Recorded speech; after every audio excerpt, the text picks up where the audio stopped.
I did write a book on UFOs, and I wrote a book on surviving death. And what I want to focus on now is the importance of the work I've done in the documentary film world, because books are great. People read books, but through film, you can reach millions of people at a level you just cannot with books, especially nowadays when people aren't reading as much.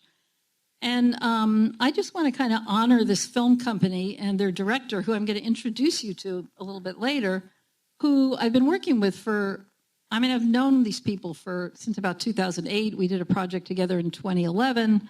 And then we've done 2 projects in recent years, which I just want to show you a little bit about. And then we're going to have an update for you about the new series that I've been working on for the last couple of years that I know a lot of people are curious to know. It was being made for CNN, and people are curious to know what happened. It was supposed to air in July. So we have an update for you on that. And I just want to first kind of honor the work of Breakthrough Films, the company I've been working with, and their director, Ricky Stern, who's here, and I'm going to bring her up in a little bit. Because what's really challenging is to take some of these very kind of ethereal, non-physical, personal experiences that people have and translate them into visual imagery. And I remember when we first started working on Surviving Death, which was a 5-part series we did for Netflix, or I was assisting them. I was a consulting producer. We would sit around this table and they would all say, well, how do we translate that into something visual? It's just somebody's story. And we don't want to do recreations like people have done for years. They don't want to do something silly with animation and spooky music and all kind of weird stuff. So there was really a challenge for these filmmakers. And they have done an incredible job. And for those of you who saw Surviving Death, I think you realize what an incredible job they've done. Yeah. In really making it cinematic and beautifully visual, and also, being able to convey the meaning of what the story is that the person is telling. So this series, we began working on it in the summer of 2018, and it went up on Netflix in January of 2021, which was right at the height of the COVID thing. Of course, we had no idea that was going to happen when we started it. But it was kind of an amazing moment for it to come on when so many people were losing loved ones, and we're very interested in this. And okay. And I just wanted to share that it did get to number 4 in the most watched videos on Netflix. Yeah, so. And the series dealt with a whole lot of different topics relating to the question of survival path deaths, and there were a lot of personal stories from people. And I just want to show you 2 short clips to illustrate how beautifully done this series was. So here's one of them from episode 6, and I'm going to play this for you. Some people said that reincarnation isn't true, but the very first time Atlas spoke about a past life, I knew it was actually something real.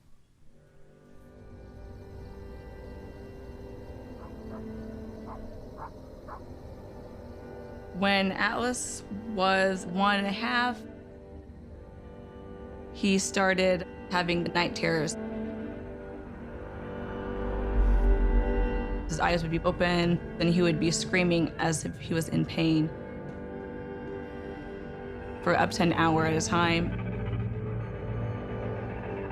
This happened for years. I confided in his pediatrician, what do we do?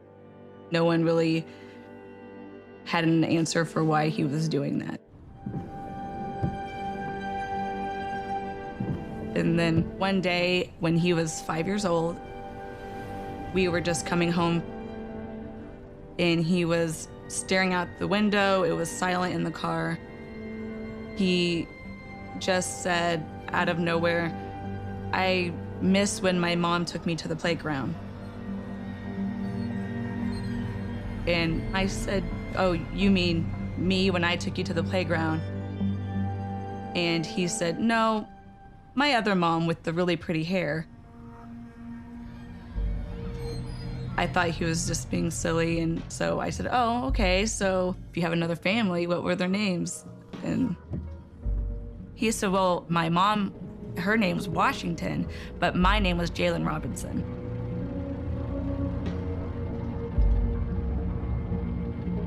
And then he said, when I was this child,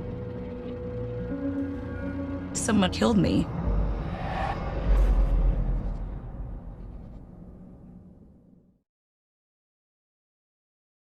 So we had a whole episode on reincarnation, but just to finish the story, his mom went on the internet and looked up the name Jalen Robinson, and she found out that a boy by that name was 19 months old when he was murdered by his babysitter.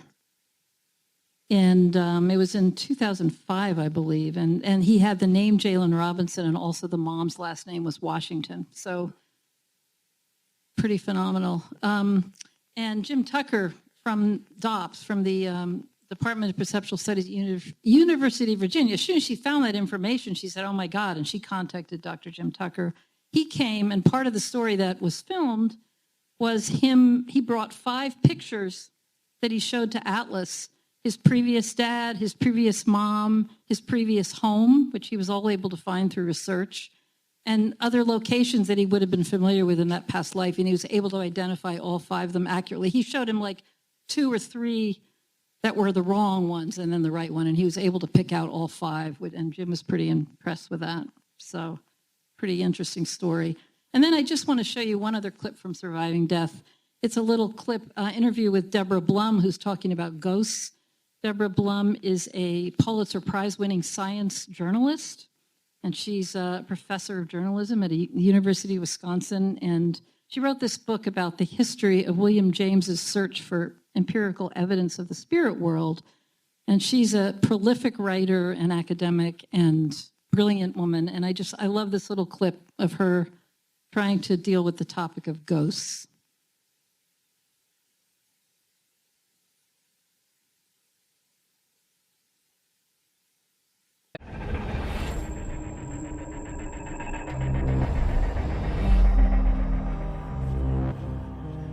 As long as there have been human civilizations, there's been reports of ghosts and encounters with the other. There's something about us that loves a good spooky story. You live this life full of energy and purpose and love and hope and dreams. And does all of that disappear? Your body disappears, but what about all that energy that you brought to living? Is there a kind of echo that we leave or a cosmic imprint of that? To me, it's not, do we believe in ghosts, but the fact that we continue to report them and see them. You receive an image, or you feel a touch, or you see someone unexpectedly, you hear their voice. Is this evidence that we can live on and communicate with each other? And would you ever want to see a ghost? I wouldn't. I really hope to never see a ghost, right? Just again to highlight the visual qualities of that and how, all the filmmakers had to work with was just somebody sitting there giving them an interview. And they were able to transform it into something beautiful like that. And I find that really impresses me. The company is named Breakthrough Films, and I'm going to show you a couple more things, and then we're going to meet the creative force behind all of this. We have, as you all know, I was working with Breakthrough Films for the last few years on a 6-part series on UFOs. And this is also really interesting to me that today is more or less the 5th anniversary of the 2017 story.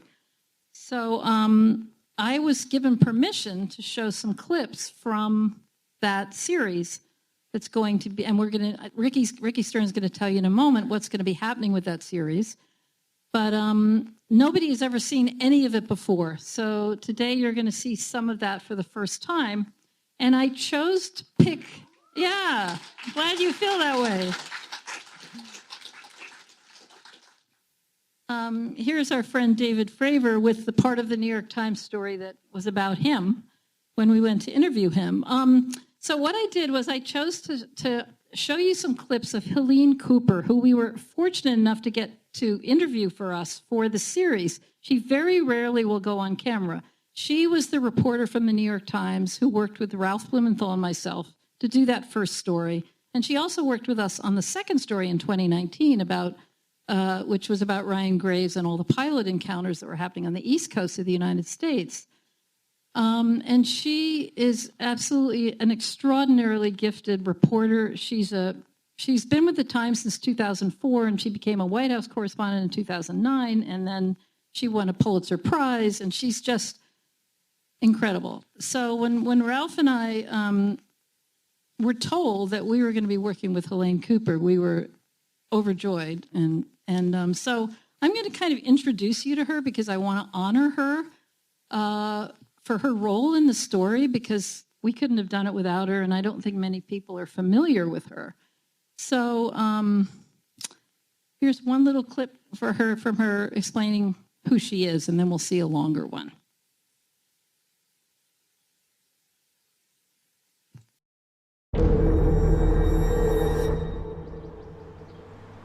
I think it was sometime in the fall of 2017. My boss, the Washington bureau chief, walked up to my desk and said, "Do you want to write about UFOs?" And we both sort of laughed, and she said, Leslie Kean had information about a secret Pentagon program. And that was easily, to me, fascinating. There's no way I don't want to write about it. I'm Helene Cooper. I'm the Pentagon correspondent for the New York Times. I've been with the paper since 2004. You can always tell a Pentagon reporter, because we like to say that's the best beat in Washington. You're on aircraft carriers, you're on fighter jets, I've been on bombers, I've been on the B-1 and the B-2. You're on naval destroyers in the South China Sea. You're never bored. Yeah, she's awesome.